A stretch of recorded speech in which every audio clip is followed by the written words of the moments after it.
They just got it. I would be so pissed. Furious. I would be so pissed. Like, so I'm not gonna. Dana was the same way. I know who he is. I know who he is.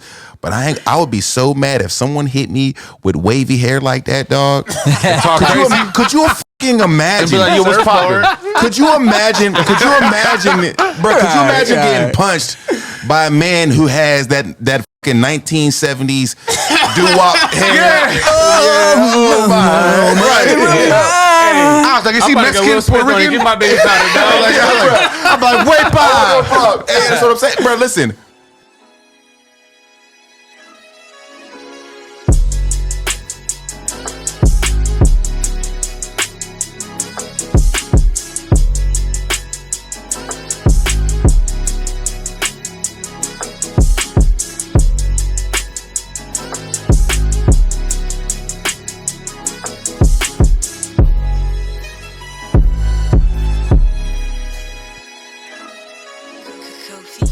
Just like as far as not wanting to lose that competitiveness, like, you know how Tom Brady, he feels like that's home to him. Being on the field is home to him, and like removing himself from the situation, it seems like he can't do that right now in his life. Like, is that one of them things where you were just like, you know what, let me see if I still got it? It wasn't even really a competitive thing, because, you know, like when I sit back and I look at it, like I'm not okay with losing. Yeah. But like when I leave that, I'm okay with losing. You know what I mean?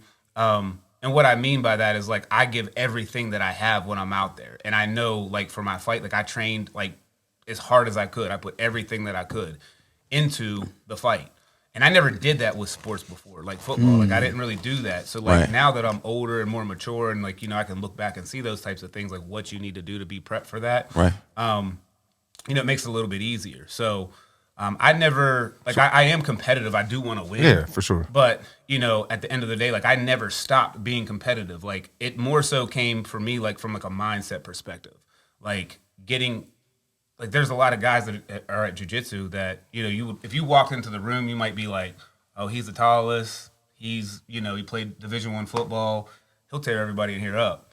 And there's guys in there that are like, well, behead me, you know. And it's pretty cool to know that. So, like, when I train with those guys, I have to, like, go to a certain place and say, you got to kind of humble yourself, because, you know. Well, they're going to humble you. Yeah, that's what's going to happen. They're going to humble you. So the thing is that when you're in that position, you then have to make a decision. Like, am I going to fight through this, or am I just going to tap out? So, like, you know, for me, getting into, like, those difficult positions and being able to not physically get out of them, it helps me out here in the real world, because whenever I have a problem that's going on, like, you know, I can't get my computer to work or something, you know, like something that I'm not good at. You got to figure it out.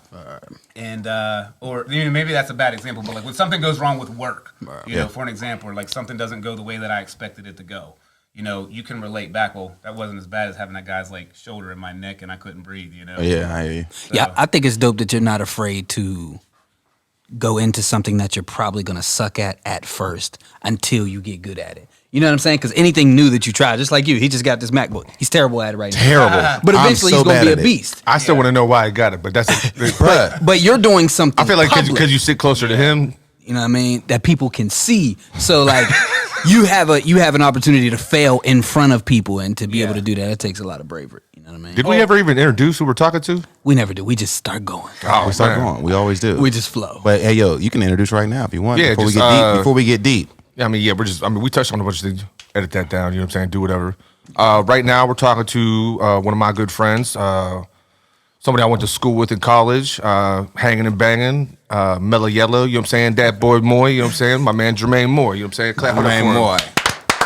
Yes, sir. Yes, sir. Welcome to the pod. I'm glad you came, man. Listen, this Seth better give me some gas money. That was a long drive. Hey, how long was the drive? It's only like an hour. It's like an hour. You just jump right So on. that's right a on trip. the PA I mean, that's a turnpike, trip. you know? But notice he said Seth. He ain't specified which one. You feel what I'm saying? This shit is deep. My shit just already got split. So what about I'm on this pod before we get deep, because we got a lot to talk about. Yeah.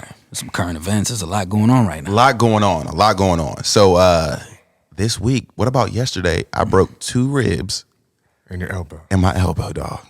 Bruh, That's why you told me you're Why did I injured? think you was talking about Injured. Moye? Nah, what you say? I You think he assumed broke, because you he think was broke fighting. somebody? Nah, see, nah. Yesterday morning, I leave my house to go to work. That's early. Yeah, 4:00 in the morning. we had a snowfall, right? Snowfall. I'm leaving my house. Just Not the show. I slipped down my first step, land straight on my ribs. I'm talking about feet to the sky on the ribs. Seeing laces. Oh, gone. Boom, fell on my ribs. Bro, I have never felt a pain like this in my entire life. But the adrenaline was so crazy. Like, I fall, I'm hurt, but I got to get to work. But I ain't no bitch. Yeah, I got to get to work. So I got in my car, drove to work. I'm there for like 2 hours. And I'm just like, yeah, Something's up. this is crazy. This 'Cause is a different type of pain. I'm not one to complain about anything. Like, I deal with, different bodily injuries and things like that. I just deal with it. It was like 2 hours in, couldn't function, went to the hospital. They x-rayed me up. I'm just like, yo, something got to be wrong. They x-rayed me, broke ribs. And I told them, I was like, yo, x-ray my elbow because my elbow is hurting like crazy right now. I don't know what's going on. But all I felt at the time was my ribs. They x-rayed my elbow. My elbow's cracked all the way down the side. But I don't understand how you like breathe and function. Like I know it hurts, but I'm like I fucked up one of my ribs before just in football, just getting cracked back on, and my shit got split, and I was like this. I was out for like I want to say like 4 days, couldn't breathe, pillows underneath me. You know what I'm saying? Can't move around, and you're just like highly functional.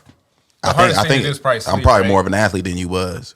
That's the only thing I can, you couldn't breathe, I can breathe. You got malleable ribs. I don't. You know what I'm saying? You stretch yours out. Yeah, bro. So like I've been down That's all crazy, day long. though. I couldn't do anything all day. I was just looking up Jermaine all day. I'm like, oh, yo, what was the stats at West Virginia? Let's talk about that. Let's do this. Did you find anything good? Like the four plays that I will go ahead and say your stats at West Virginia. I was thoroughly disappointed. But here's the thing though.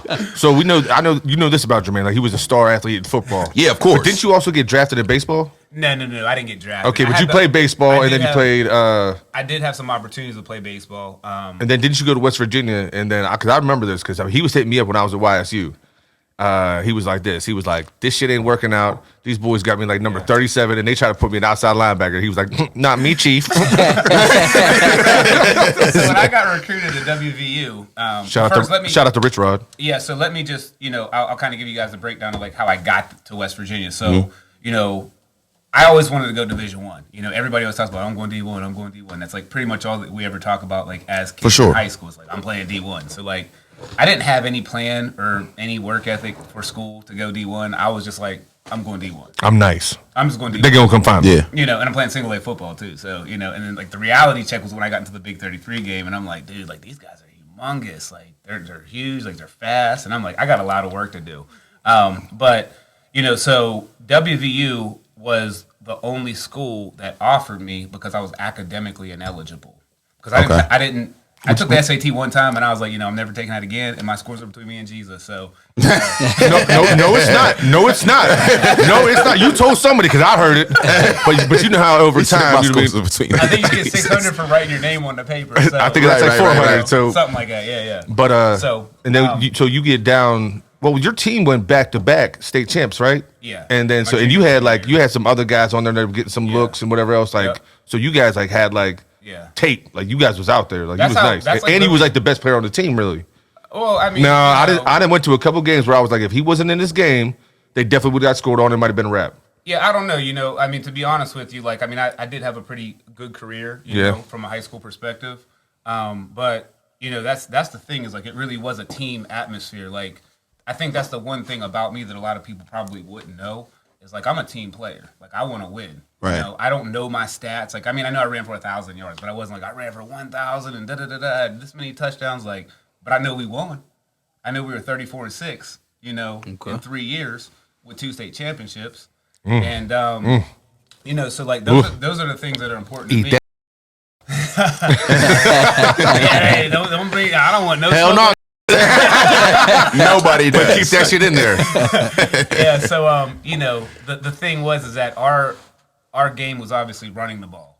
So we pounded the ball. Just power eye and full house and just murking cats. Yeah. And the first quarter everybody comes out all gassed up, but fourth quarter we dropped 40 something points on you and.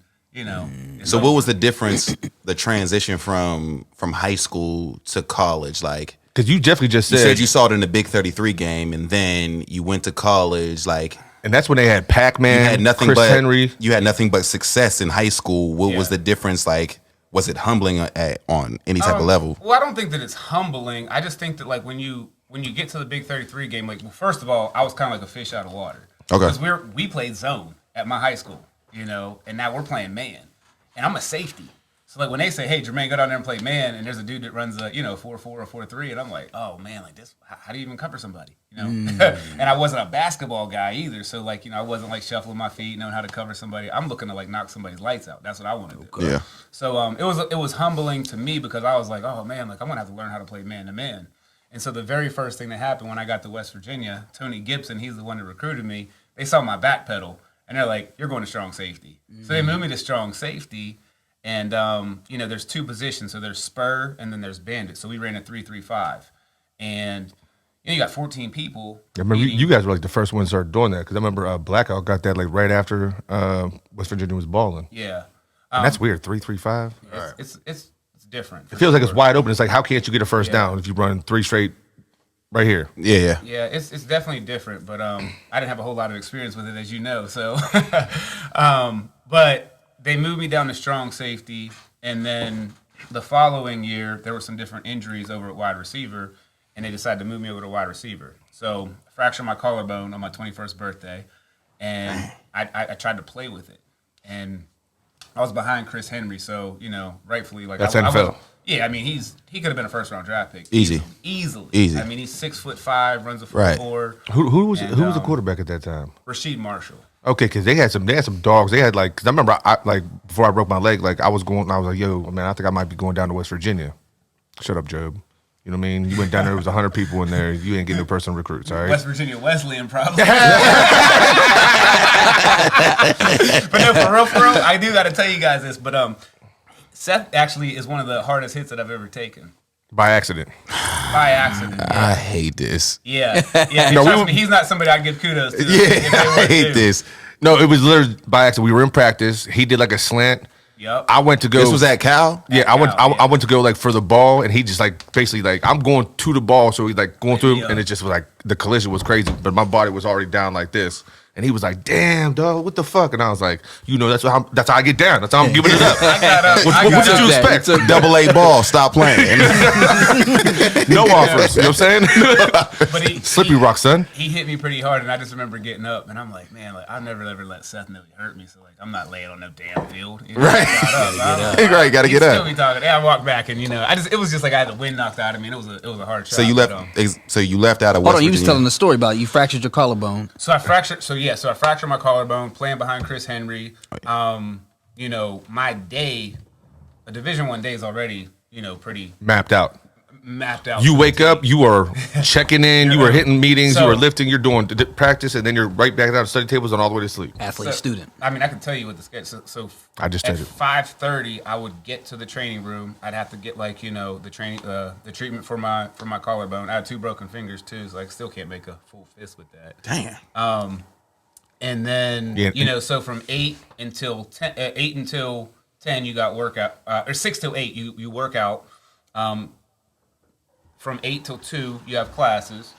You got to be over to the stadium by 2 o'clock, 2:30, because you have study hall. Then you have practice, Study hall or film? film, and then study hall. Sorry. Okay. Yeah, so you have film, then you have study hall, you have film, and then you go to practice, And then you have training table, and then you have study hall. And so that's your day. And that's every until day. and then you And walk don't out get at 10 home o'clock and till you're 9 o'clock dusted. at night, 8 or 9 o'clock at night. But what people don't understand is kind of like what I do now with MMA is it's a lifestyle. Yeah. It's like That's who you are. when I train on these days, they're not negotiable unless I have something to do with my family or I slip and fall Right. broken ribs or Bust some something. ribs. So for the most part, it's a lifestyle, and that's kind of the way that it was. Whenever I was at WVU, and then when I transferred to Cal, it was like you guys have so much time. It on was your hands. nothing. You didn't do nothing at Cal. They didn't care if you lifted. It was like, we're just going to throw all this money at all these guys we know, and whoever pans out, pans out. And What was the bars called there? The 2 bars? J. Cole's. J. Cole's and And McMoe's. McMo's. And McMo's. J. Don't, Cole's hey, and don't let McMo's. signatures ride out. Signatures Yeah. had J. Cole's the and fire McMo's. dirty That- food. McMo's. That was, and the Subway was open till 2 o'clock in the morning. Right? You could get, shout out to Joe Slappy, crazy. 6-inch toasted. But anyway, so the fractured collarbone. Fractured my collarbone on my 21st birthday. Was playing behind Chris Henry. You know, obviously I didn't really expect any playing time playing behind him. But he ended up leaving, like, just for whatever reason. He just disappeared. So I'm like, oh, like, this is my opportunity to play. You know, and I'm like kind of like pumping my arm, like running in practice and stuff and trying to play with a fractured collarbone. And, you know, I remember I was literally, my day would start at, like I said, 5:30 in the morning, I would be at the stadium. And I did that for 2 weeks straight because we had a bye week and we played the following week on a Thursday night in Connecticut. They played hella Thursday night games back then. So I'm running around telling everybody, like, yeah, it's my time, man. I'm about to play. You know, I'm getting in the game. You know, and I was already on the kickoff team, played special teams and stuff. And I'm running down, and, you know, first thing I try to do, and even with a collarbone, because your adrenaline's going. Right. And I'm like, I'm going to hit this dude. I'm going to let these guys know, like, I'm here. Ready. I'm playing. And I hit the dude, and I was like, oh, no. Gone. I shouldn't have did that. But I stayed in the game. But so Chris Henry wasn't even supposed to travel that game. And we were in a sticky situation with Connecticut. And that's Dan Orlovsky, the guy that's, He was a quarterback the at the time. analysis. Yep. He Was Butler up there at that time?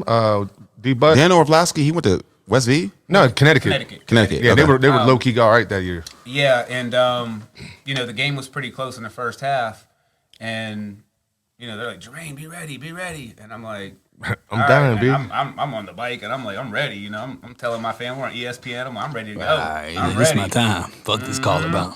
I feel it. Did it? I'll you get a know? new one. And so I remember the first quarter pass, the second quarter pass, halftime come. You're like, be ready. Third quarter pass. Now we're up like 41-7, and it's like the fourth quarter, and we're down to like the last like 6 minutes, and I'm pissed. Like, I'm mad. I'm pretty mad.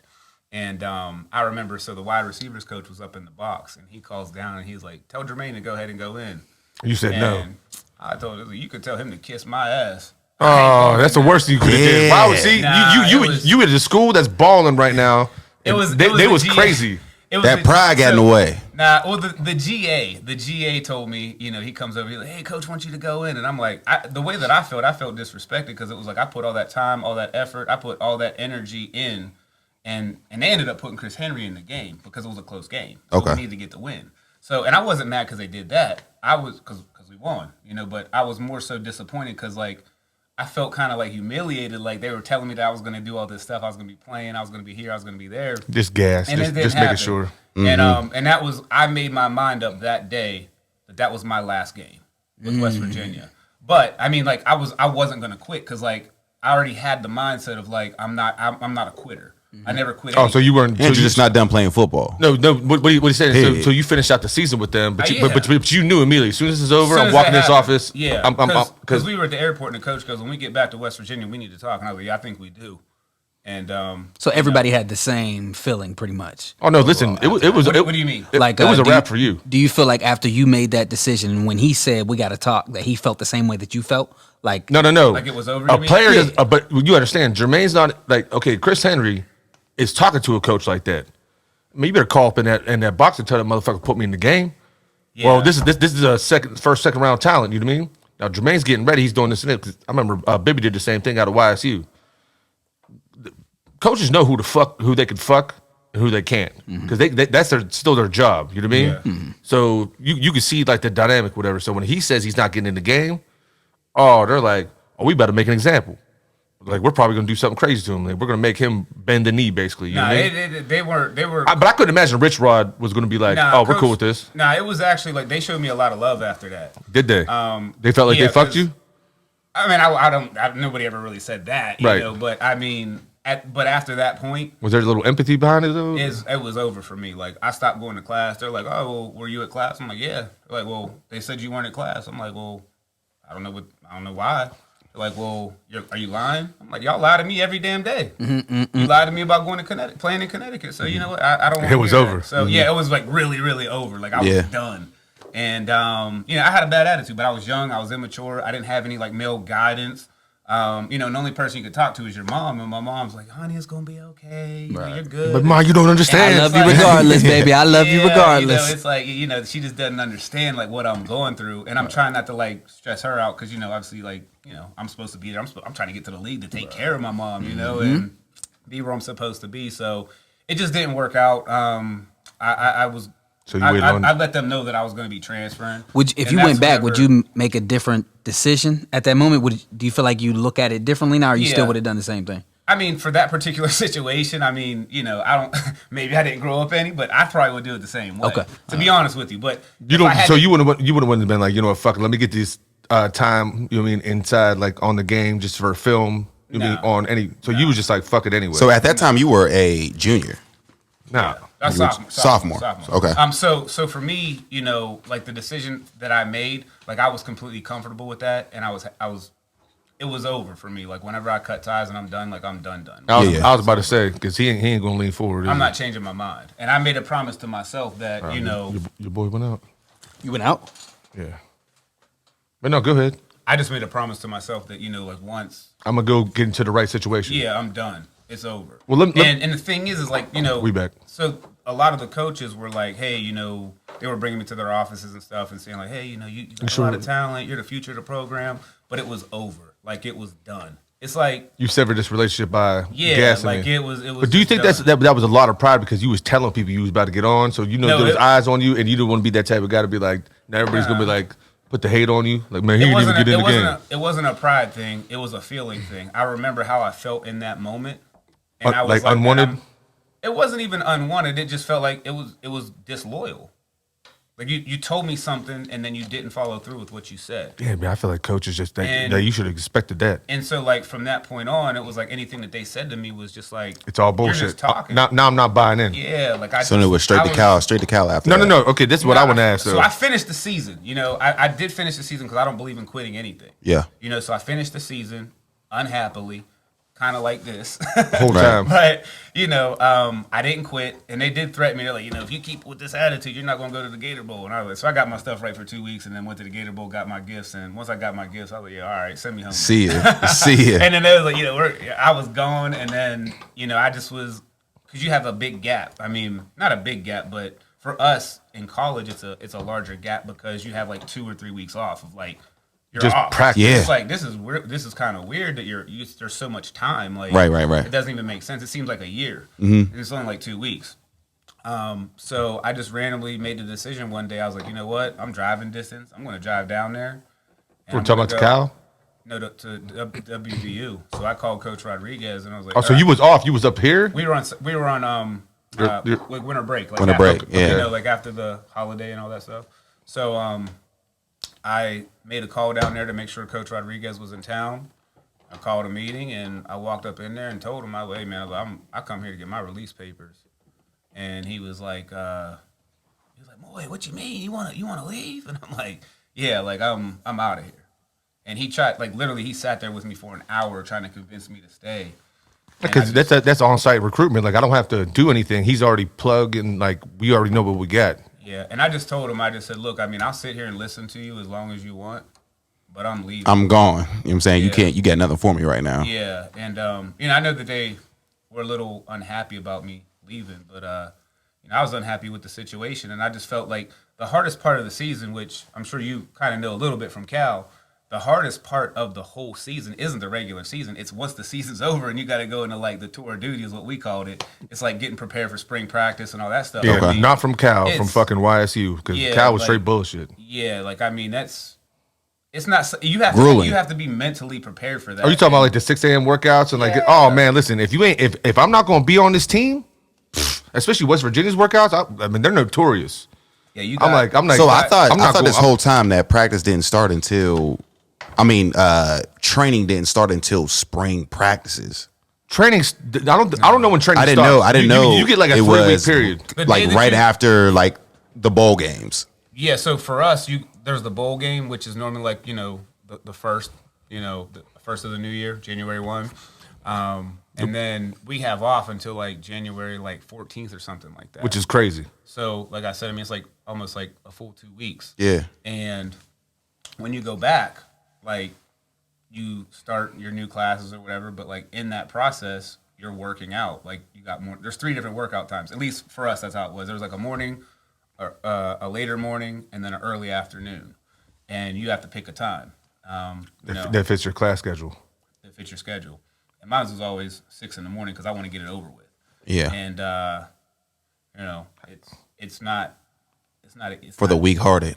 That's what I want to know. Yeah, How, it's how not. how bad were those workouts? Because I mean, the ones we did, I mean, it was just like 6 a.m. work. I mean, before the 6 a.m. Yeah. workouts, like they were just crazy to me because I was like, Beaver Falls, we never worked out. Like Never. Like I thought I was working out, You but I didn't was have just, to. I was You just know what I lifting. mean? No, you didn't. Nobody did. Like it just wasn't. It was like you start working out a month before camp, then you're straight.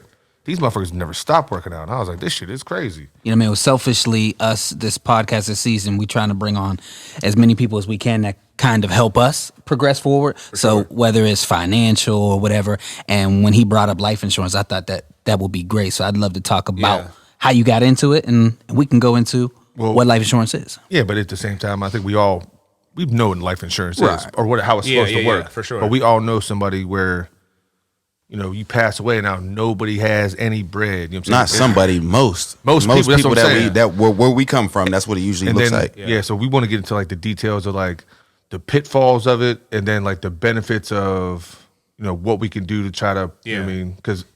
But we'll just go ahead from here. So first and foremost, the way that I got into it was through jiu-jitsu, training at the Mat Factory up in Lower Borough. So the place is just like it's a small kind of hole in the wall kind of place, but one of the best places I've ever been. You know, great people, and there I met Simon Arias. I don't know if you guys are familiar with the name, but he's the CEO of the company Arias Agencies. Whenever I met him, you know, I told him like, hey, like I spoke with some guys down in Morgantown when I was living down there.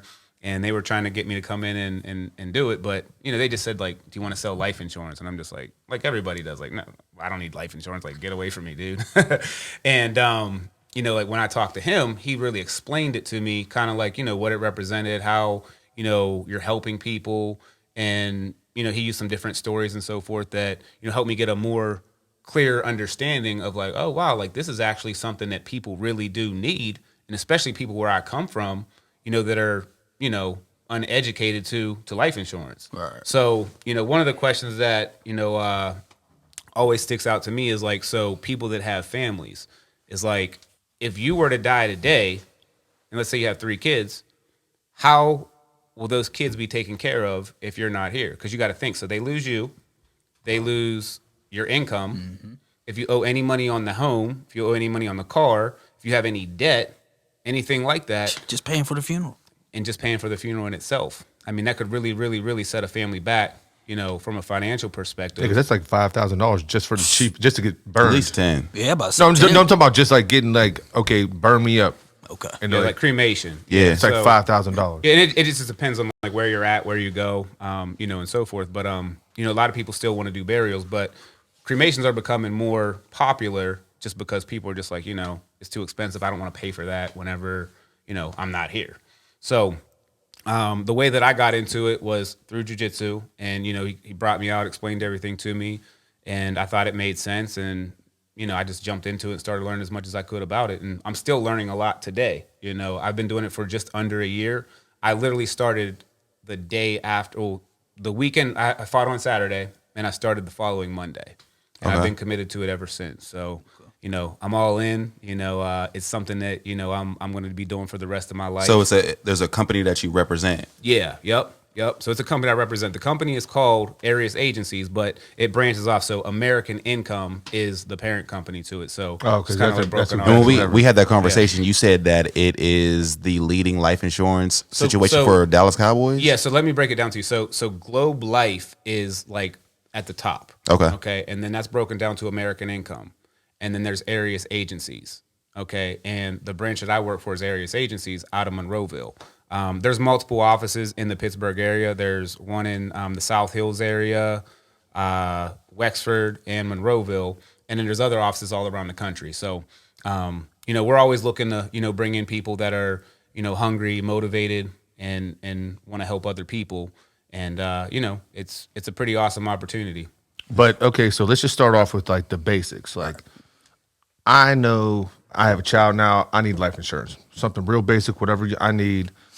Like, what do I need to do? You know, fill out paperwork, whatever we're doing, and then like if I have, like, how much would be the basic package just to do? That's what I wanted to know too as well. It's like Like, is this 36 getting bucks a into month? this life insurance situation. Is it a situation where you have to have a set amount that you have to start off with, or Like say I wanted only $10,000 to be my life insurance policy. So but then I'll keep paying. I'm like, I want 25. Could I just jump around like that? Yeah. So the way that it's based off of is like, how much coverage do you want? Like, how much money do you want to leave behind for your kids? So let's just say that you want to say, I want to have the funeral paid for. That could be up to $30,000. Okay. So you want to have that taken care of. That's covered. Okay. Now, how much do you owe on your home? Oh, $70,000. Okay. So there's 100 right there. So that would make sense for you to get $100,000 worth of coverage. So it'd be pay off. Yeah, and the thing is with whole life is it's guaranteed to pay out at some time because it's the inevitable that we're all going to die, right? Right. So there's a 100% guarantee it's going to pay out. It's just a matter of when. And, a lot of times people go, oh, well, I don't want to pay that much for that. But, you got a nice pair of shoes on. I'm sure those aren't free. Right, $1,000 Apple phone in your pocket. And the thing is, people have insurance on their car, their home, their iPhone. And if you ask somebody, like, Not on your own life. If you dropped your iPhone right now and let's just say I spilled water all over your iPhone accidentally. Ain't gonna lie to me. I got a little nervous. So I was like, I look for a cat. Other than you beat me up, We just talked about you. Well, the thing is that you're going to go directly to Verizon or T-Mobile or whoever your phone carrier is, you're going to go buy a brand new phone. And you don't care if it's $1,000, if it's $1,500, you're buying the phone and you're getting it today. And on a side note with that, like you actually pay for your phone through your bill. So you're kind of paying for your coverage, whatever it would be. So yeah. So how much would $100,000 policy cost? It's going to be before we say that, the difference, like how you just said that just now, the difference to me in that situation is you're getting something back immediately. You're getting something tangible, something that you can hold right now. Yeah. It's hard for somebody to pay, like some regular person like me or anybody else that really doesn't have that extra I'm paying a bill that doesn't keep the money lights on. to throw money at something and they don't see immediate results. Well, and that's the thing is that, it's just like working out. You don't see the immediate results either, but it's consistency. Consistency of going back to the gym and doing the same thing over and over is ultimately going to get you the results that you want. So it's like putting money into a life insurance policy. So when you put money into a life insurance policy, you don't get something tangible in return. And, I know you're putting, say, $100. If you're putting $100 into that policy, what happens is people are like, oh, I can't afford $100. But, okay, well, if you die, can your family afford $30,000? So it's a different way of looking at it, Well, it's all about perception. Right. It's how you want to see it. So if you want to see it as in like this isn't an investment into myself, it is. It's an investment into yourself. But how is it an investment? Like that's what I'm saying. Like, so am I paying a bill to make sure that you guys get paid first? Obviously, like the insurance company. But like, is it putting it like into a pot, or you're just keeping it? So basically, the way that I like to explain it is like, so you have your bank account, okay, Right. and then you have a whole life policy. Okay. So with a bank account, you're not making any money off of that. There's no protection there. That money could go away, disappear. PNC Bank could say, hey, you know what? We just, whatever happened, the money's gone. But what happens if you're not making money off of that, but the company Barely. is. The Like, PNC Bank is making they're money loaning off it out, of and they're loaning it out. and they're getting a percentage back Yeah, on it. right. Right. Exactly. So I they're understand making that. money off of that. So what happens is if you put it into a whole life policy, it's going to grow between 4 and 4.5% every single year. Now, that's nothing crazy. No, that's crazy. That's like what grows? or- How or much why? you've paid? Like if you have it for a So year, how and much- your yes. bill's $100. So $1,200 is getting 4% interest on it. Yes, for the year. Yep, All right. Not Not the full and the $100,000. thing is that you either get, like, let's say you have a $100,000 policy and you paid, $20,000 into it. So you get either one or the other. So you get the whole life value of the $100,000, or you could pull out the cash value that it's worth, which, a lot of people don't have the patience or, the discipline to keep the money in there. So, I have people calling me sometimes like, I've had my policy for 2 months now and I want to pull out the cash value. And it's like, All right. And that's how people Right. do with stocks, other things, lack of patience. So it's a long-term solution, not a short-term fix. Okay. So back to the cost. How much would something like a $50,000 or $100,000, how much would that cost So it's gonna monthly? It's gonna vary off of each individual. So you're Okay. gonna be different than Seth. Yeah, So for an it's probably expensive. Look how So- red his face is. So for an example, it's based About off to of, tap right now. it's based off of two things. So your age and also your health. Now, Damn, he was right. The way that I look at it is like, when you get somebody between 20 and 30, they normally don't want to spend that because why? Because they want to buy Jordans, they want to go out to the South Side, they want to do the things that are fun, they want to waste their money. And then you look at somebody that's like between the ages of 30 and whatever that may be, just say 40. People are having kids now, and you got a mortgage, you're paying back college loans, you just recently got married, whatever the case may be. All these bills and all these different things are hitting you at one time, so now you can't afford it. Right. And then you get to the later stages, like when you're like, 50, 60, 65 years old, and the benefits that you have through your job, they go away when you quit, get fired, or even if you retire. So they go away. And a lot of people don't know that. And what happens is when you get to That's that what I was going to stage, ask him too. Yeah. So I got life insurance through my job. Through your job. Yeah, yeah. So I don't know, like, what's the difference? So should you take it outside the job? Like, So say if you- you got laid off. Yeah. So Like- your benefits are going to go away. They So go you- away immediately because I never tapped into it, but I know I have a certain Yeah. kind of. But all of it? I think it's like 50,000. I think it's like 50,000, Yeah. but I never tapped in. They just said, "Hey, yo, you got a $50,000 Yeah. life insurance So if, policy." he, there. so if he that's died just- today, and he still was employed by that job, they would have to pay that $50,000 that he was paying into. But say he got laid off last week, falls on his steps. Yeah. They don't have to pay nothing. No. Even because they were taken out of his check, though. So I'm only You're not so with the company anymore. So That yeah, sounds so crazy. so That is if, wild. if I leave the company, all that goes. It all goes. I can't So- take so that. that's why- I can't take that into like. I can't take that gone. and put it into somebody else's. Like gone. I can't just go to like you and be like, hey, here goes. That's not even a life insurance policy. yeah, that's it. That's a work insurance That's policy. a work insurance. Man, That's fuck. not even, yeah. So the this thing whole time is I was like, that- "Oh yeah, I'm cool." Yeah, I thought the same thing. And the thing is, there's two different types of insurance. So there's term, and then there's whole. Term is like short for terminate, so meaning it goes away. So what happens is, they'll get you at, say, 20 years old, and they'll say, we'll sign you to a 30-year contract or whatever, and you're going to pay Like a $40 mortgage. a month. And then they give you like some astronomical number, as long as you pass the underwriting process. Like you're healthy, you got good medical records and so forth. For $100,000. You're not doing anything crazy like skydiving, scuba diving, anything crazy, so you're less likely. They're betting that you're going to live for a while, right? And pay so that, them. So that term gets put into, a policy like a company like State Farm, one of the more recognizable companies out there. And what happens is, you make $60, you put your $60 into that and you just continuously pay it for years upon years upon years. And then it goes up, periodically. As it goes up, like as the cost of that goes up, what happens The cost is goes up, or the- the amount goes up, and as the amount goes up, the cost goes up. the cost goes up. The amount stays the same. The cost So goes if I got up. $300,000, I'm So start that- off so with you have to 40, get- you or I have start to off with get- 60, and then it keeps going up. So you have to go back through the underwriting process again, and then So every time you get older and you get more withered, they put you back through it, and it's more expensive. and it gets more expensive. So That's what happens bullshit. is with a whole life policy, like if you get in at 30 years old and you have $100,000 worth of coverage, and it's $100 a month, you're going to pay that $100, and it's never going to change. That price doesn't change. Okay. So you're saying And the that's the for best thing to do life. whole. For whole life, yeah. Okay. But now there are some catches to that too, because there are some companies that have universal whole and also variable whole, and both of those fall underneath of the umbrella of term, which people don't know that. So like when you talk to people, damn. So and- People need to There's make angles. sure There's that they angles. look The for 52 whole fake out. life. So they need to make sure that it's Specifically just whole life. whole, like straight whole. Now the thing is that term is a lot cheaper, and the way that, at least in my own personal opinion, they'll say,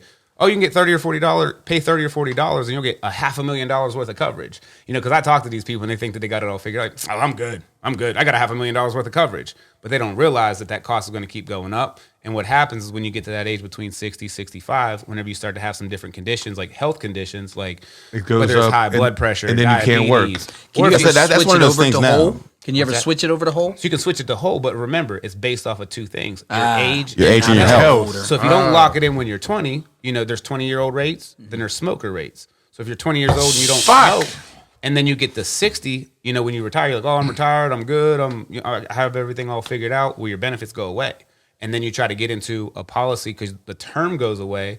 You get into a whole life policy. I mean, and it could be anywhere. And this is I want to ask you. I want to ask you a Grab question. that clock real quick. This Put is like this 10, is 15 more minutes back on. this is brother to brother on the podcast. My mom, she has diabetes now. I'm not really sure if she has life insurance for someone like I'm going through that now. And how old is she? someone? She is 50. She's 52 or 53. Yeah. What would you recommend? And she's still the a crib. route. She's a crib. She crips it out. What would you That's not a joke. recommend her route going forward? Like say she just wanted to pay for the funeral, just make sure she had something to just throw Well, back. the first question that I would ask her: does she want to do an earth burial or does she want to do cremation? Because they're two different costs. me knowing my mom, I'm assuming Earth. Okay, so I would have up to $30,000 worth of coverage for that Because that has those are inflation built expensive. into it. Okay. And it can be expensive. I mean, and it depends on what you want. So if there's a $30,000 window, you can take $10,000 of it and say, hey, you know what, we're gonna go ahead and get her cremated. If she says like that's okay, obviously, you know. So and there's $20,000 that's left over. Now the unique thing about You said the rates are higher the older they are in the health, right? the older that you get, yep, and then you get rated. So the way that I like to explain it is like kind of like your driver's license. Like you have a clean record, right? You're driving down the highway, you're going 100 miles an hour. Well, you get pulled over. You're going whatever. You just said 100. was. Yeah, 100. There you go. So you get rated. You know, like that's what happens to your driver's license. Like they're like, oh, okay, well, you know what? Now you were speeding here. Now your insurance goes up, right? Mm-hmm. So it's kind of the same thing, but from a healthcare perspective. So if you have diabetes, they're going to rate health. you. Right. If you have my health is speeding up. It's going to be more. If you have cancer or you know something that's like life threatening, then you won't even qualify. So that's why it's important to lock it in at a young age. And people that are younger, you know, they just don't. They're not thinking about that. About it at all. You know, at all. Now, before we get to the other benefits, You think people are you think people aren't thinking about it, or people aren't financially stable enough to make those type of decisions? Because I would say to myself, I've thought about it a bunch of times. Yeah, but I've never. I'm more of a day-to-day living kind of person. I don't have the funds on a certain kind of level to be able to throw. I mean, I probably could. I mean, I make enough money to be able to do it. But just discipline yourself on a certain kind of level. But I think most people are in situations where they don't have those kind of funds to think beyond day to day. Yeah. I mean, and that's, you know, that comes down to everybody's personal financial situation. But the way that I look at it is like, I mean, if you're hungry, you're going to find a way to eat, right? So what's important? Did we just start? Oh, bad. But it just comes down to like literally what's important to you. You know, when Black Friday comes around, people are always looking for discounts, and there's, you know, if they want some new shoes or something, oh, they're $600 off. Yeah. Well, you know, are they $600 off, or are they still $200 coming out of your pocket? You know, so you pay the $200, you're like, but I saved $600. You know, so at the end of the day, people have money to do the things that they want, but they don't have the money to do the things that they need. So it comes down to, you know, your decision making. And when you make good decisions at a young age, you don't get whacked over the head at 60 or 65 with a $300 or $400, you know, rate. So it's basically trying to get into what you said, the whole and not the term, basically. Yeah. And not try to get swindled by the universal or whatever to define. And a lot of people don't think about when they die because people don't give a damn. No, because when I die, most people don't. Hey, I would say this. I would say this. The trash comes out on Tuesday mornings. Most people do not care when they die. They don't have any debt anymore. That's a real thing. It is a real thing. That's a terrible way to go about it. But your debt just doesn't disappear. It doesn't disappear. It gets passed on. So there's people that'll say like, oh, I have a home. It's worth $500,000. I'm going to pass that on. Well, do you plan on dying today? There's a thing called depreciation. It's going to be worth less in 10, 20 years from now. Who? The house? Or home? No, it's going to appreciate. You think it's going to be worth more? Yeah. It depends.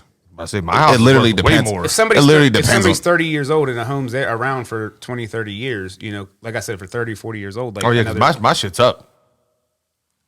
A lot of people's places are down. But the thing is, though, is people think that they're going to pass that on to their loved ones. But whenever that transfers to somebody else, it gets taxed. So that's what people don't understand. A whole life policy, like if you die and you have $100,000 and you want to leave it behind for your daughter, let's just say you have a daughter. It'll take care of that, though. It's $100,000 tax free. And then it'll take care of whatever debt you had or whatever. It can be used whoever the beneficiary was. So it just comes straight to them. They can't garnish the wages or anything like that because it's 100% tax free, and whoever the beneficiary is, they have the right to do whatever they want with that money. I know you. But if you have a home, you know that gets taxed before it gets passed to whoever that person. A deed transfer and everything like that. Yeah. Okay, I see what you're saying. See what I mean? Okay, so initially people want to look for whole insurance and stay away from everything else. Whole life specifically. Whole life specifically. Yeah. Whenever they go into it, do you have to, like, when they go to check out your health, are they looking for PCP? Like, how are they checking that? Do you have to go see a doctor? Like, so you have do they set up their own? Yeah, so you have. See, seems like I'm sorry getting set up. You've had to see a physician within the past 5 years because they're gonna go through the underwriting process, and the underwriting process does they check your chlamydia health. count? Because a lot of times, you know, there's a question. Does chlamydia count? You're not gonna be able to get one. Disqualified. Clinic, shorty. You're definitely not gonna be able to get. Well, no, you don't get no ass. Yeah, but I'm about to somehow end up with. But I'm about to go smack some Newports as soon as we're done here. So I know I'm not gonna get it. You know what I mean? That's what I'm problem. Hey, I smoke too many cigars. But we're not even into that. But besides that, but like, okay, they may have a doctor check you out, like their own doctor, their own personal. So whoever your doctor is, like if you got Go Dr. through Smith, him. here in Beaver Falls, like you'll go through the underwriting process, and on the application we fill out all the information like your height, your weight, your medications, your tobacco user, non-tobacco user, who your physician is, and then it has to go through the underwriting process. So you guys send them the application, they fill it out as needed, and Right now in the world that we're living in, like most people don't want people in their homes due to COVID and so forth. So we've been able to take advantage of technology. So we're using Zoom. That's how we're conducting most of our appointments. But every once in a while, you get somebody that they don't have email, they don't have internet, they prefer a face-to-face conversation. fun fact, we beat COVID. We're in Ukraine now. So those are the different options that are available.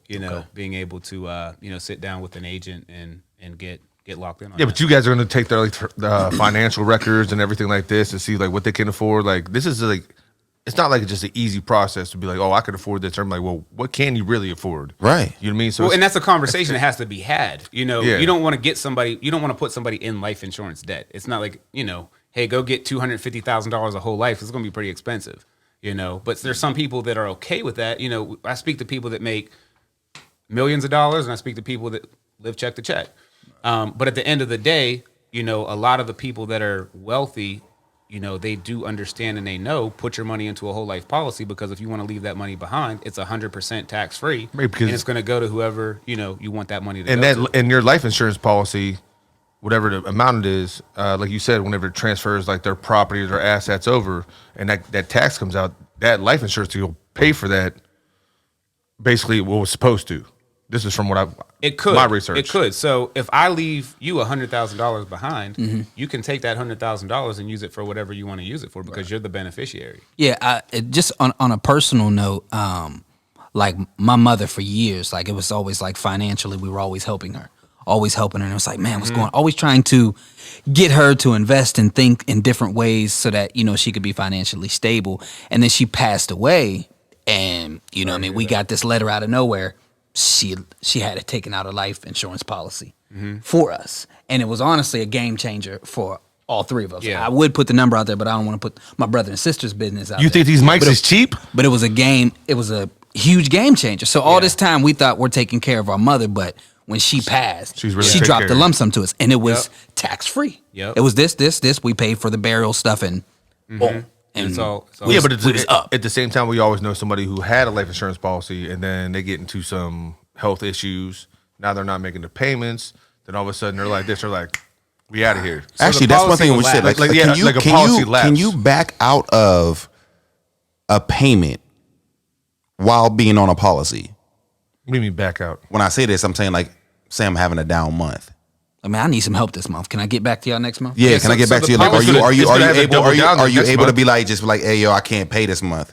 Nah, that's Once not. you're locked in, you're No, locked in. Once you're locked in, you're locked in. It's a commitment. I mean, it's But what if I get sick and I'm in the hospital and then No, I'm just asking those there is- basic questions. Yeah, Like, you can get different things into, it's called the waiver of premium. So, with the waiver of premium is basically if something, like let's say you got into a car wreck and you were in a coma and you were unable to talk, not responsive. It can't work. So basically if you have that waiver of premium, and it's only a couple dollars, added to the premium per month.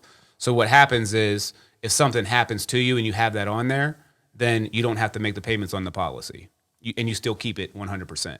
But if you don't put that on there and then you miss the payment, It goes away. then it lapses and it goes. Then it lapses. Okay. Yeah. Yeah, So, that- and it's important to have these conversations too with your For loved sure. ones, because I know a lot of people don't like to talk about death and so forth, Yeah. but you were fortunate because you said it showed up out of nowhere. My right? dad said that to So- me one day. He's like, "Oh yeah, man, we got this policy, man. You're Better make going to sure be it's not set up through- this way." I'm just like, man, Through work? my dad, no. No, I'm just asking because that shit blew my mind. I was like, oh, I thought they had to spend the bread. I thought so too. But I- my or dad, I my thought- dad I has thought a he- real, I thought you could take it and move it life around. insurance policy. And just talking about death and all that kind of stuff is just, a terrible thing to go through. But, he's on that, he's been in the work field for a long time, been around a lot of people. So he's learned. prepared. Yeah, he's learned from a lot of different kind of people. And he let me know, like, hey, just know that if this happens, you're gonna be all right on this end, and I'm just like, man, nobody want to talk about Nobody that. wants to talk about it, but Nobody. it's a good conversation to have. It is, because it is. The first thing, nobody wants to talk about death, but the very first thing that happens is if you, like, let's say that your father passed away today. The very first thing that you're going to ask is, well, How are we going to take care of this? Did he have a life insurance policy? Right, You know, right. How you and, taking and the care thing of is like when the person's gone, they can't say, "Hey, I put it upstairs in the cabinet," or it's good to know where. But not even how, not are. even how you taking care of us is. Don't hurt me on a level. You know what I'm saying? Like, there's so many people that die all the time, and the family members have to pay for the funeral. Yeah. No, it happens all And the I think time. that Every is- time I see those that's George. GoFundMes, I'm Crazy. like, man, you guys are. I'm like, man, like, that's don't, reality, though. don't die, and then now my pockets is like, I gotta take care of everything that you got going on because you passed. It's life insurance is designed to leave money Avoid that. behind for your loved ones, because if it were for you, it'd be called death insurance, right? So it's called life insurance. So you want to leave a portion of money behind for your loved ones. And it's really a way to build generational wealth. It really is. You feel what I'm saying? Like you Yeah. could literally. Can I take a policy out on him? You could set Or up. him? You I'm could being set up serious. the next generation to have investment money. That's exactly what happened in our situation. My life has changed after that. Of course, I'd rather my mom be here, but my life changed after that. I was able to. I've Right. been looking into real estate for years. I was able to Options. make a move. Right. Yeah. You know what I'm Right, saying? right, Set right. yourself up to your family. Yeah. So as far Pay as for a the C-section. investment side, I'd like to talk about. I would love to know how long your mom had her insurance I would policy. too. I would love to know really that. would too, 'Cause because that she had cancer. Hey, So that- it's like, that- well, that's a how humble. did did you that get not a humble cancel flex. things out? Did know you what get I it mean? before the cancer? Like, how did it actually work Probably. out? I'd love to hear. Yeah. Well, my mom beat cancer before she got cancer again. So I wonder, after she beat it the first time, was she like, you know what? Let Let me go go get checked and get it. What type of cancer did she have? breasts. Okay. Yeah, so there's different stipulations and so forth, with different, disease states and so forth. I don't have them all down to a T or anything like that, but I do know that if it's past 2 years and everything has been removed, then I do believe that they are able to qualify in certain aspects. But if it's to terminal, get- it's pretty much a wrap. I if mean, it's- nobody's going if to walk it's- in there like if it's term, I mean, that Loyola lady that blesses the team. She can't get life insurance right now. Not a chance. yeah, You know what I'm saying? I thought she died in the stands. On the investing side of things, I'd love to talk, because I seen on TikTok the other day a guy was talking about how, if you start off early and you build up this account, how you can basically be your own bank. Right, Yeah, borrow against yeah, yourself and yeah. pay Yeah. yourself back. Yeah. And I always try to speak to people in terms of only use it to invest, because I know people going to buy cars. Yeah. They might even update their house. I think that you should only use it for investing. But can we talk about that process of being able that's to not realistic. being able to pull it out? Most people who have insurance are already thinking that way. So that's normally how they're using it. You feel what I'm saying? I hope. Those who aren't thinking long term probably aren't even my getting daddy insurance. died. I went and bought a chain. No, So can we talk about that process and how that it's called infinite banking? Is that what it's called or something like I'm not that? 100%. No. about that. I know what term you're thinking of. It's called like something like that. Something. But you're banking. basically borrowing against yourself. Yeah, so basically you can borrow the cash value of the loan. So if you have a policy, let's say it's $100,000, you can borrow against that at a certain point, and then you have to pay it back within a certain time frame as well. Are you borrowing what you've paid in, or are you You're borrowing- borrowing Yeah, against the what's- yeah. You 100,000? can't borrow against $100,000. Okay. $100,000 Oh, is so- concrete and it's in there. Okay. Because if that were the case, everybody so would if I just be paid like, all right, I want $20,000, $100,000. Yeah, The yeah. insurance companies Right, would lose right. big time. Yeah, okay, so say it's $100,000. I already put 20,000. I could borrow 15 and pay myself back. So you can borrow X amount of dollars, but it has to be paid back within X amount of time. Yeah, so but know? just like a mortgage, just like Yeah, but you don't have to whatever, pay interest fixed on rate. it or anything like That's that. what I'm saying. So that's a great thing. So about it. and you're paying yourself essentially. That's okay. fire. Yeah. That is fire, especially if you So start take one out now. early. Believe it or not, it actually really helped me because I was in the healthcare industry for 10 years and I got laid off. And I am a little bit of a saver. So I put some money aside, and Not I, friend. just being young, when I was 26 years old, I started putting in like $50 because that's what I could afford at the time. And then, I got a pay raise, and instead of me going out and buying, something Extra that I probably didn't need, I told my financial advisor, I said, hey man, look, like I got a pay raise and I wanted to ask you like what I should do. He's like, well, I would up your policy. And I'm like, okay, cool. So I put more money into it. And I put away $400 per month for one, and I put stuff away for my kids as well. Mm-hmm. And How many kids you got? two. I was just asking. And Everybody got 2 kids all of a sudden. Ain't this a bitch? I ain't got none. With that being said, when I got laid off, during the whole COVID era, I didn't have to rush to find a job because, for one, I had a business opened up, Grind, the MMA brand that I have, and then I also was able to borrow some money from my life insurance policy, and I didn't have to pay it back. I didn't have to pay that back because it's set up a certain way through my financial advisor that there's X amount of dollars in there that I could pull out and not have to pay that back and still be able to keep my policy. Like he diversified my policy for me, Okay. So there's levels to this. putting it in different places to where there's money that can't be touched. There's an A and B then there's money that podcast. can't So be there's touched. I guess I don't know if it was diversified my situation with my 401k, but I definitely tapped in. So I just bought a house and I tapped into my You 401k. get penalized pretty big for that. I didn't, too. not at all, not at all. There was a certain Yeah, during percentage. COVID, wasn't it? Something where you could use the money during COVID? So there was a certain situation where I could borrow money from my policy or whatever you would call it.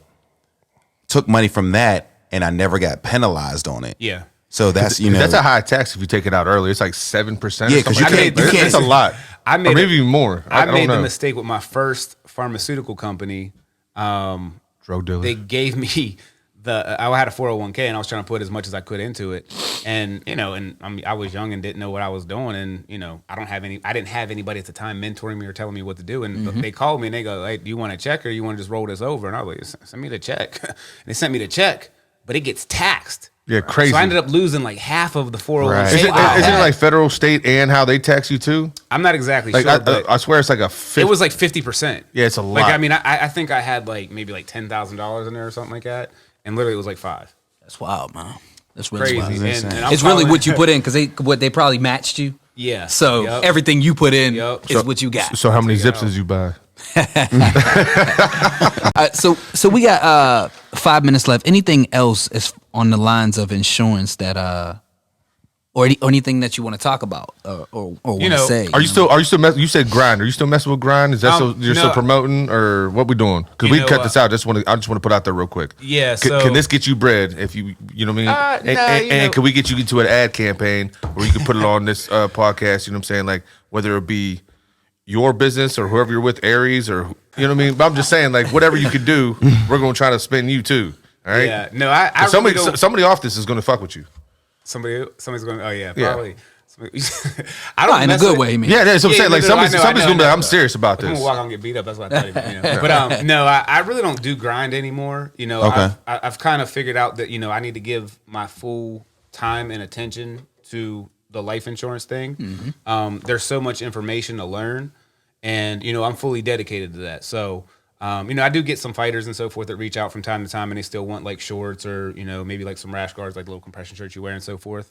But I'm not really trying to do anything with it. I had a pretty good run with it though, man. I was in some. So I know you were. But who? So who owns that brand then? What are we talking I about? still own it, but I'm So really then why not. don't you? So then, bro, if you get bread off of it, man, promote that thing, man. Well, it's like it the was more- compression shirts and I people, 1000% agree with Joe. yeah. What are well- you doing? Don't say no shit like that. Don't do that. Especially If you get you're paid off involved, of it, if you're this is what's gonna involved, happen. if you're involved Out of war grind with working out, doing MMA, choking motherfuckers on a daily. Yeah. there might Bad be some knees. people up like, What is you doing? You should have been. See, we done fucked up.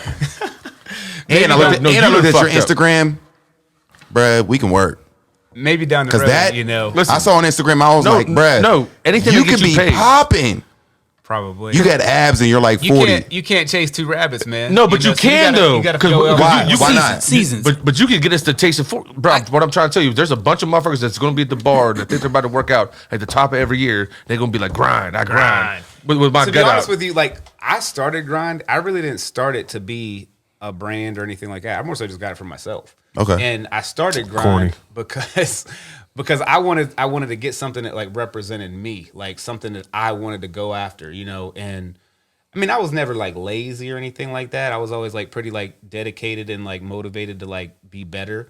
But I wanted something that I could just kind of like have stuck in my head, like, man, whenever something gets tough, it's like you got to grind, you got to go get it, GRYND, So right? and the why, that represents like what's your why? Yeah, what's You your know, why? What's your reason to stay on your grind? Because you're definitely going to come across something difficult, and jujitsu is like the definition of difficult. Because you're always going against somebody that's bigger, always somebody that's better, always somebody that's more technical. And I wanted to put myself into a position to, have something that I could represent and go out there and, a lot of other, I didn't really put a lot of information out there as to like what it represented, and I didn't even really expect it to take off. Next thing you know, I got like gyms calling me, I got different individuals calling me, and it started to take off. But Yeah, and I feel you in a sense of, you can't chase two rabbits, but I believe that there's a season for everything. And it seems like right now the season that you're in is focused on life insurance. For sure. But there may be an opportunity or a time where you come back to grind, even if it's in a sense where you're hiring someone to run it. Yeah. You know what I'm saying? And you're just making sure that the vision and the brand is what it is. Yeah. But If it's you yours, don't have to so much. You done wasted all this time talking about somebody you else's don't, money, man. You don't This have to has been so your- much throw away and You got an and LLC old baby, with you know what I grind? mean? Yeah, got an LLC. When Okay. and you, man, this motherfucker done. 'Cause when he told me he's not messing with grind anymore, I'm like, oh, that's not his joint. And then he just said, oh, I'm curious. There's two rabbits. That's your rabbit, my guy. That's somebody else's rabbit. Now that rabbit's paying more right now, but that's your rabbit. This is more down my alley. What I've learned about myself is that I work better, kind of like I told you guys with sports. I work better in a team atmosphere. Okay. We get that. I'm not the guy that wants to be. But don't the lose head your honcho. focus. No, I'm keeping my focus. Okay. I'm focusing on I what I respect it. feel. I need to focus on and being able to help other people, because to get to where I want to go, I can help other people get to where they want to go. Okay. And with grind, it's a brand, and it does mean something to me. But clothing really isn't what I do. It's just kind of something that I kind of. Would you be open on. to partnering with someone? If there was someone else out there that was like, yo, you've already built this. I Like, you align built with a it. brand. Absolutely, yeah, yeah. I'll run it. You might as well just stop it. I'll run it, and it's still, you know what I mean? We'll just meet once a month and make sure that it still aligns with yours, and we just keep grind moving. Would you be into that? Yeah, I mean, maybe down the road. Right now, I kind of, like I said. But don't let the fire go out, man. I'm just inspiring somebody out there Well, who's like, yo, I like grind. I'm still Yeah. doing jujitsu, so that fire keeps burning. So Okay. like, grind is a jujitsu brand, and that's but what keep people relate it keep to. promoing though. You know So what I'm saying? I just keep training, man. That's all. all right. Keep I this love shit it. up. Hey, yo, we like to end all podcasts with asking how many bodies you got. No, I'm- Edit that.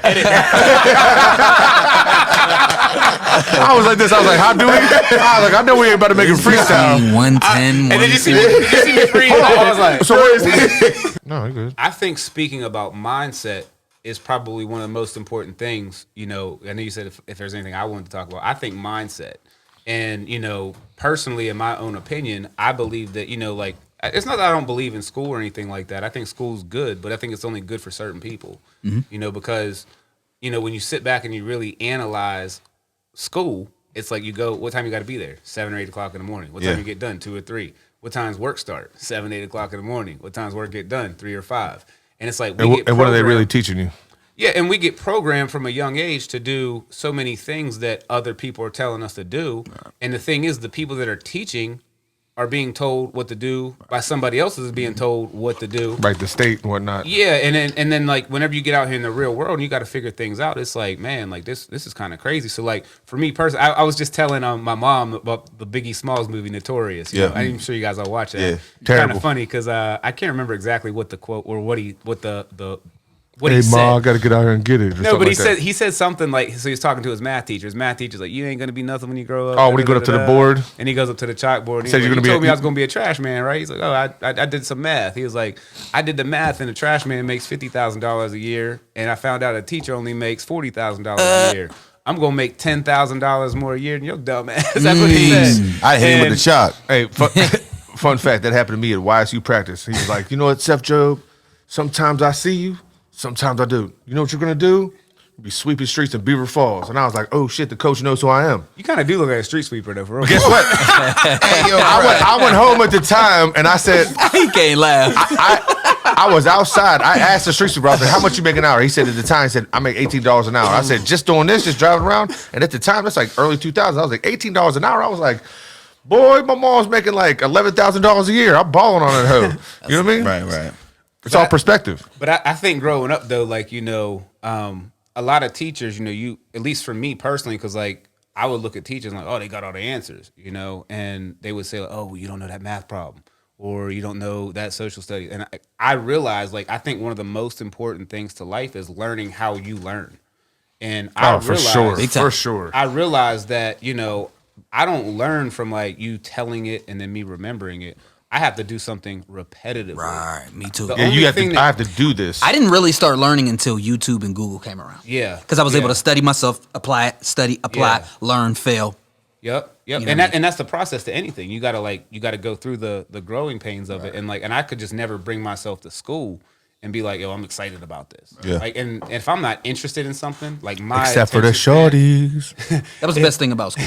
Well, that's the only reason why you got up, because you knew all the girls was going to school. The guys that was like, The calf is gonna be crazy. right. Bars was The gonna social be lit. interaction. I would have stood in line outside of Beer Falls and showed my ID and paid every day. And been like, getting in the club. 'cause That's how all great your friends are there. That's how much fun it was. Yeah. But as You mean far high as school? as Okay. far as the school aspect, I was never excited because I didn't feel like it was for me. Yeah. I wasn't. Didn't feel like I was But really you don't have learning a anything choice. of value. You don't have a choice At though, all. so you have At to all. go. But I don't think And, I don't think any of us went to class and was like, I'm gonna learn this today. Mr. Deeps. You just kind of did it. No, I loved it. We had I one hated class it. with a guy named Mr. Deep where he was teaching us about investment. Yeah. Where we were doing the stock market. We were just talking about profit. That was loss. Booth. No, For us, it was Mr. Deep. Okay, so he was that retired. was one class I was excited about. Also, Yeah. a writing class with I think it was Miss Gauze, maybe. But that was it. Other than that, that whole process never interested me. It never. Yeah. I can't say Just it did. but If I'm Bandanas not, and and if bedazzles. I'm not interested in something, I can't even pretend. Right. Like, and even whenever I am interested in something, I have to do it over and over and over. Like if I listen to an audiobook, I listen to it for like a month. And then all of a sudden, like one day, 'Cause it's a different- 'cause it you just hear a different clicks. line. Yeah, yeah. And the company that I'm with now, they always say note takers are money makers. So like someone's talking, take notes. So like I literally, I'm a work in progress. It's something I'm still working on getting better at, but I was never a note taker. And when I would try to take notes, I couldn't write fast enough to keep up. I'm like, what did they just say? And I forget. I miss. And then you would miss and whatever I'm the like, next I'm done. point was. I'm not gonna write that. I'm done. Like, I only got a sentence in here.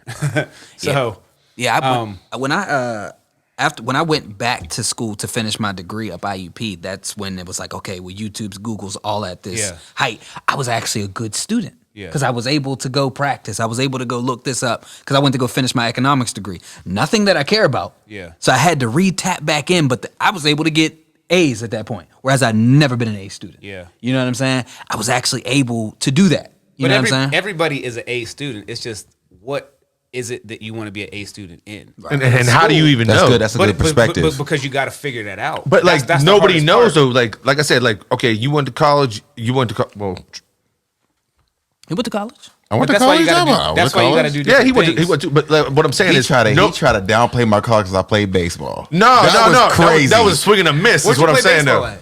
Nowhere. Geneva. At Geneva, okay. Yeah.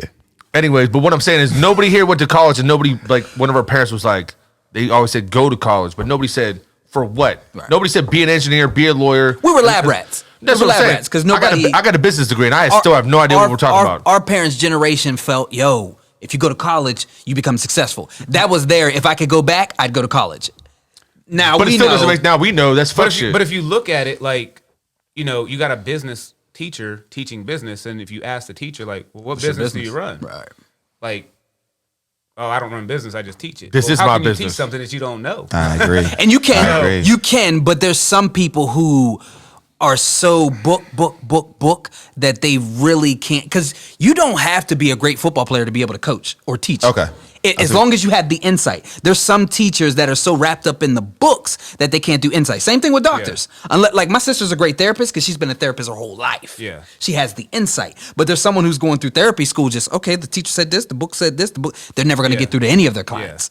You know I what feel I'm saying? like with your kids, you ain't gonna respect no coaches that wasn't good in sports. You mean me personally? You personally. Yeah, I mean, I can see it. I can see it. I can see it. I can see it. I can see it. I can see it right now. After having this conversation, he's not gonna respect any coaches. And that's terrible because I know so many good athletes That are good coaches. that are terrible coaches. No, there usually are terrible coaches. Terrible coaches. Because You you can get be so good. frustrated. It's You It's like, just do it. It's like, just do it. Just do it. Just do it. Just be good on it. Just jump the highest I Yeah. did. Just Run as fast as I did. yeah, everyone doesn't have that same athletic ability as that man. I need to put you in position. Yeah, To make these to plays. be able to This coach isn't me it, to telling be you able to to make the coach plays. the sport is totally different than being good at a sport. I feel like we're still Yeah, taking well, shots. the thing is, though, is that I think that from my own personal opinion, like I like to think I'm a pretty good athlete, but the thing is, like, if I'm going to sit there and I'm going to watch the kids' sports, I can't come on game day and critique everything they're doing on game day. If I want to be a part of that, Right, and I know so much. I need to show up to practice. They give the time in. They gave up their time. That's exactly so where I you need came to shut from. the fuck up. If you don't like it, get involved. I tried to sit back. I tried to sit back for a long period of time, and then I saw people coaching a certain kind of way. They were just kind of like, we're going to play the way I want to play, and then fuck these kids over without giving Right, them the pace. And not even really knowing. Not even really knowing. teaching. They just No, no, they just think that's they what want to they win. know. They just want to win. Well, the issue that I have with that is that, a lot of what I see personally is a lot of people that, weren't good at sports demand success from their kids. And how can you demand something from your kid that you can't even do?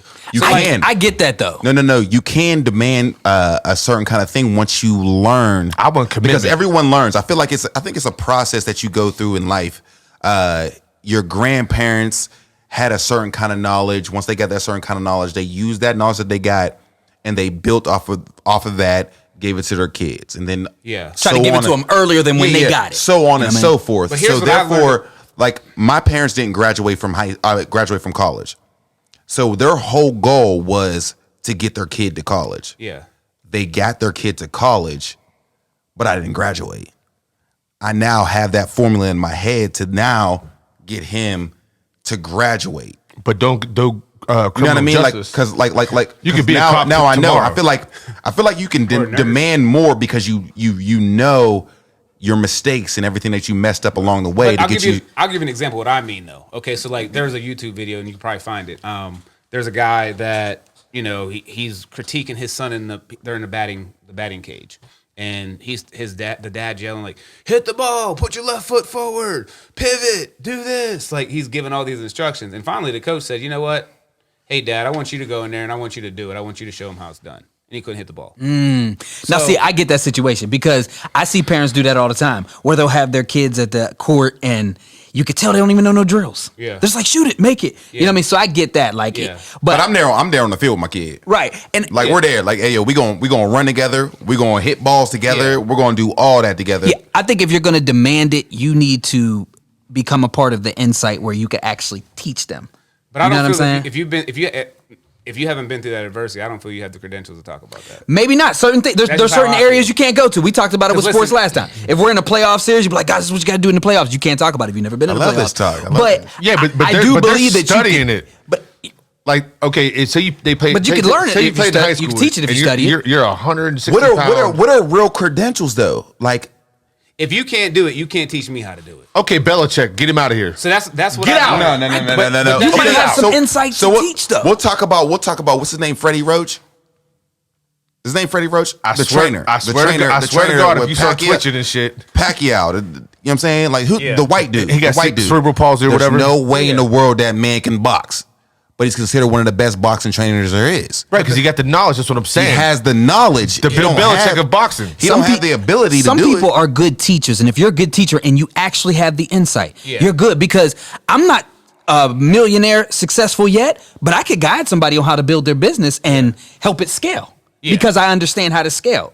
You know what I mean? And I'm not Yeah. there yet. I'm on my way, but I can I don't even know what scale I can help means. you scale your business Yeah. and brand yourself. You know what I'm saying? Yeah, so I mean, I'm not saying that like, that's not necessarily true like in all situations. Like there Yeah. are some people that are born to be coaches, but they can't perfect like the, dip in, dip out in a football. You know what I'm Right, saying? right, No, right. but what you're saying is it means more, especially when you're a youth and like. What you I'm say- saying is to the see barking it. dad that's on the sideline saying, "Toughen up, Johnny. Run harder. Right. You're all right. Do this. Da da da." And like you're not teaching the lesson to the kid. Like You're on trying Varsity to win. Blues. You're just trying to win. That's You it. fire that Okay. fucking I agree with pigskin. that. I agree with that. If you're trying You're to win- vicariously living through him. Yeah, so like the thing is like, and I look back and it's like I played football with you. Like I know you were sorry. Like and I know I would run you over. And I Okay. would do it right now. Okay, You know and what I I'm do saying? And I'm not saying that being cocky. What I'm saying Yeah. is like, don't sit here getting on the kid because the kid's 7 years old saying, "Oh, that other kid's terrible" or sorry because he's another 7-year-old kid. Right. Yeah. I'm 38, you're 38. So like if I were to go against you and I'm training, I'm doing everything that I'm supposed to do, then I should be able to mop you up. What So we like doing? now let your son sit over there and say, "Hey, why don't you do this? Why don't you do that? Come on, Dad, toughen up. Come on, Dad." Like so Right. the thing is like Imagine me for doing wind sprints. So like for me, I don't think, being sorry, you still have to teach your kids certain lessons. We'll go ahead and sure. put it. We'll go ahead and put it like, Damn. I hate making my bed. Right. We'll go. Simple. I hate making my We bed. just went over this. But- and how it changes your mind in the But morning. I teach my son to make his bed because I know that's right. Yeah. So even though I'm not even in that same mental, I can still show him that Yeah. this is the right way because I know in myself that's not the right way. I don't think But that you're that's what leading he's for the saying. right reason. You're leading for the right Right. reason, though. You know, a So football you don't coach, think that they're leading for the right reason? no, because like I mean, think about it. Like at the end of the year, That's everybody. his negative reinforcement is what basically what he's saying. He's like, you're just yelling at me. You're not teaching Right. me. And You're, think about this. You're not, Everybody you're not wants to go to encouraging me. Instagram to put the I don't trophy think people up. just Like, yell we because they want to yell. I think they do. I know they do. We can agree on that. That there's no way they just want to yell, right? I think the point is Why yell? What I think the point of Why what yell? I think the point of what he's trying to say is, you know what I mean, the way you're going about it. Like you think that you're teaching your kid and you're lifting them up, but you're really just tearing them down, and you weren't even that good. You know what I mean? That's what I get from you. Like Okay. the way you're going about it, you're not even giving him insight. You're telling him to be tough, but it's like no. What are you actually teaching So him? what I've learned You know what is I'm saying? that people don't follow what you say; they follow what you do. You know, so and that's what I learned a lot about myself. You know, I've never followed anybody ever in my life. I've never looked at somebody in Beaver County and been like, "Yo, I want to be like that guy." And I'm not saying that who, Jerry. Derek. but I'm saying I'm older than Jared, so- I know you But was the 11, thing he is- was 6. He was but- like, I'm going to just go with Derek. But the thing is, though, is like I have people in my life now. I'm not saying like, oh, I want to be that guy, but there's certain things that they do in their life. Like for an example, I'll give you a prime example: the Mat Factory. The head coach there, his name is Coach Isaac Greeley. You know, he goes every single day, and he puts it all on the line, and he coaches. But he doesn't tell us, you guys are going to run, you guys are going to do this. He's doing it with us.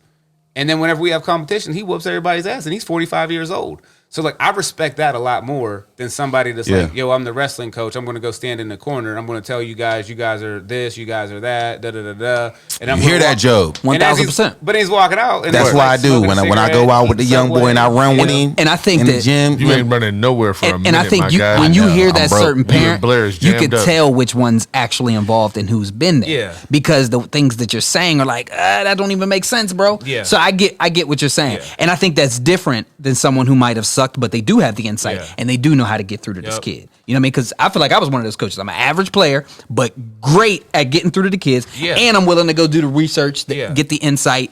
And you it's know what not I'm saying help 'em out. everybody doesn't have the credentials, because you didn't have to be a phenomenal athlete to be able to coach. Right. You know, but you just got to know what it feels like to be out there. Right. To get And you big. have to give a fuck. It Like, helps. I think it helps big Yeah. time to know Yeah. out there. You know what I'm saying? So Big like, time. you know, like if somebody's hurt, like my son, like he comes to me crying, like he'll smack the ball off the ground, hit his face, and he's like, "Ah," and I'm like, you're okay, because I've been hit in the face with the ball before, so I know. You know. I You know.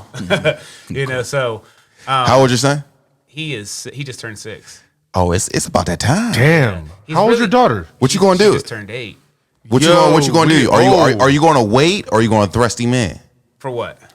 And whatever you know what we're talking the about. football. The Like, are you CTE. gonna You know put what? him in He or doesn't flag even football? really know much about my sports career. Like, you know, I don't really talk He about. ain't see the lineage? Oh, Nah, get I don't out of really- here, I don't bro. really show them that type of stuff because I I want them. get. to, I, want I them to could have do what swore they you want. had a Rochester helmet hanging from from the ceiling. A like, whole ram head where he bought here off would be. Google. This big old head. You probably thought I wore here. So you're letting them grow into their own and find the things Yeah, that they want to like find. you know, let them figure out. Like my son, he's really an American Ninja Warrior. Okay. and there ain't nothing American Ninja Warrior about me. Okay. you know. Jiu-jitsu. I was like, what are you talking working about? That is like, exactly what that's you are. exactly No, what you it's are. not. It's like if we climbing- went on, it's hanging rings and stuff. Like I'm too heavy for that. Like, Yeah, I but know no, you're that's not still- though. But yeah. if you got into it, you not would anything. lean that up. You'd have like that You're 180 that same out there. kind of warrior, bro. Like Yeah. that's what it is. Nah. All them is your guys that daughter do- into sports? she's in the basketball, Okay. and then she's into like the American Ninja Warrior stuff too. Man, this was love, man. Told you, man. I told It was Jermaine's love, more. man. I had a great Appreciate time you coming talking through, to you, man. bro. Nah, I appreciate like you real guys having talk, me. I had a man. good time. It was a blast, man. This man came on. He was Which is hilarious because nervous, and you can tell. killed You it, can tell and killed it. being weird. No, I really couldn't tell you was He nervous. called man. me He last handled it. night. good. He was like this. He was like, "Hey man, listen, I'm just going over this outline." I was like, "What are you talking about?" I knew exactly what he was talking about, but I was just like, I wanted him to like. Well, I didn't know if Yeah, you wanted I me knew- to fill it out. And I knew- send it no, back. no, that's what I'm saying. No, That I sounds just like always let something people weird. see what we Like, do. man, I you ain't know done what I mean? homework forever. Like, Right. No, I but, don't like, like we- blind interviews. Yeah, so we- when I we interview just people, wanna I'm know like, what "This is we're what I gonna be want." on. Boom, boom. Yeah. Not necessarily in this order because we just kind of like popped off on it. Right. But he was like, "Man, listen, when I'm answering the questions, like, can I answer them like to you? Because like, and I'm like, Yeah. No. What I meant by that is like, Let's go I didn't over want them. to. I didn't want to like type them. Wasn't sure what No, you wanted me. If you wanted me you- to type them all out and send it back to you, like what my responses No. were. No. So I was We just telling wanna him put you in a what I was headspace. saying to Seth is I was like, why don't I just like go over these with you real quick, like so I Yeah. can give you the answers, like make sure like. Oh, know, you was I- ready. You was ready. Right, Ready. ready. Well, I didn't wanna come in here- Interview. I didn't want to come in here and Yeah, not yeah. give you guys anything less than my Nah, best. You know, hey what I'm man, saying? No, you everything did was bad phenomenal. regular. You did phenomenal, man. Like I appreciate you appreciate coming on here for Yeah, sure. I appreciate you guys having me. This first time I've ever done any podcast. Okay, so, okay. Really? you know, yeah. Man, I've had that's other love. people ask me, but I'm like, that's not my Yeah, thing. no. It was great. We got to tap into your youth, your college Yeah, life, for sure. what you are as a man. I think that's dope, man. I think And like I said, I think the biggest thing that has really helped me get to like where I'm at is just like the mindset, like really dialing in and getting in touch with that. Because I think like to be honest with you, man, like sports just came natural to me. Like I didn't have to. I'm not saying I have to try because I definitely had to try. I wasn't that damn good, but I'd never seen you in the weight room. Yeah, but I did lift weights. You could ask Mike Wells. You guys all know Mike. Ask Mike. I used to take him over to the hill, and I would not let him beat me in any damn thing. Hey, Young Bull. tag Mike Hey, right Young now. I Bull. can't Hey. wait to put this out. No, but here's the thing, though. But you got to say, Tag right. Jermaine's always been like a different kind of. He's that guy that's just like. There's certain guys that like, even if they don't work out, they just got it. I would be so I'd be pissed. furious. I would be so pissed. Like, so I'm not gonna fuck with him. 'Cause Dana was the same I way. know who he is. I know who he is. But I would be so mad if someone hit me with wavy hair like that, dog. Talk crazy. Could you fucking imagine? Be like, yo, what's poppin'? Could you imagine, bro? Could you imagine getting punched by a man who has that fucking 1970s doo-wop hair? I was like, is he Mexican, Puerto Rican? Get my baby powder, dog. I'm like, wait, pop. Hey, that's what I'm saying, bro. Listen. They just got it. I would be so be pissed. furious. I would be so pissed. Like, so I'm not gonna fuck with him. 'Cause Dana was the same I way. know who he is. I know who he is. But I would be so mad if someone hit me with wavy hair like that, dog. Talk crazy. Could you fucking imagine? Be like, yo, what's poppin'? Could you imagine, bro? Could you imagine getting punched by a man who has that fucking 1970s doo-wop hair? I was like, is he Mexican, Puerto Rican? Get my baby powder, dog. I'm like, wait, pop. Hey, that's what I'm saying, bro. Listen, no, I want no problems with this man, And then bro. turn around and giggle about it. But He thought he was gonna what's hit me, Chief.